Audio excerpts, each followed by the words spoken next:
Well, Dick, probably fair to say that your team dominated large parts of that match there, and yet you've come away with nothing. It wasn't a day for the purest, I've got to say, with the weather conditions. You know, we're 25 minutes into the game and Ayer's not had a shot, and the first shot and goal they score. Good goal from their point of view, bad goal from my point of view. Then we get sorted at half time, and then we're in, you would say you were in, it was sporadic attacks in terms of counter attacks for Ayr, really, and they could have won, they could have scored more. But we never ever put their goal under any pressure. Their goal is not a safety net. So, I've not got any complaints about that. Ayr United deserved to win the game. They scored and we didn't, and that's just about the size of it. So what do you put it down to? Because we're very aware of your fast attacking football. A bit of both. Ayr United are fighting for their lives, right? And I thought we were well in control of the game till they scored. You know, we looked as if we were going to get, you know, continuous waves of attack. And the game's about scoring goals, and it changes the whole mood of the game. And that's what Ayr United did. And all credit to them. I thought they deserved to win the game. You had players out there that really impressed. Your substitute in the second half, Danny Denham, coming on, caused us United a lot of problems down the left-hand side. It just seemed to be that last ball into the penalty area. Aye, that's something. You whenever made their goal, he made the save. That's not like us at all. So back to the drawing board. Everybody around the boat's got beat, won the day. So everybody, the only team that are going to like their wins today is Forfar. So you just need to get on to it next week with the way to Morton. So that'll be a game and a half. Well, Ian, you must be really happy. First victory at Somerset Park, and a deserved one? Yeah, I thought it was deserved. I think we got pushed back in the second half, but to be honest, they had a hurricane behind them in the second half that came up from nowhere.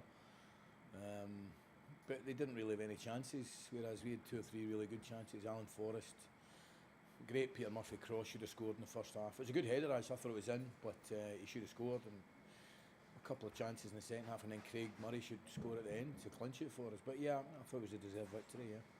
You were saying the second half you were pushed back, but that was torrential rain coming right into the face, and the wind got up out of nowhere. Yeah, listen, that was the most pleasing thing today. I have no doubt that there's some good footballers at the club, but they toughed it out today, and that's what you've got to do in this league. You know, certainly if you want to go and compete to win a title, you've got to have players that are going to tough it out and physically be strong and mentally be strong, and I thought they were today.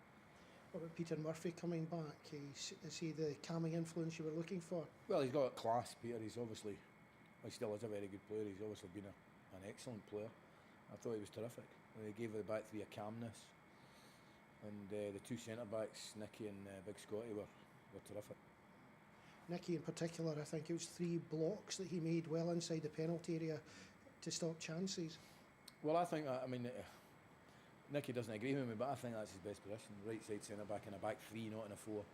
I think he's terrific there.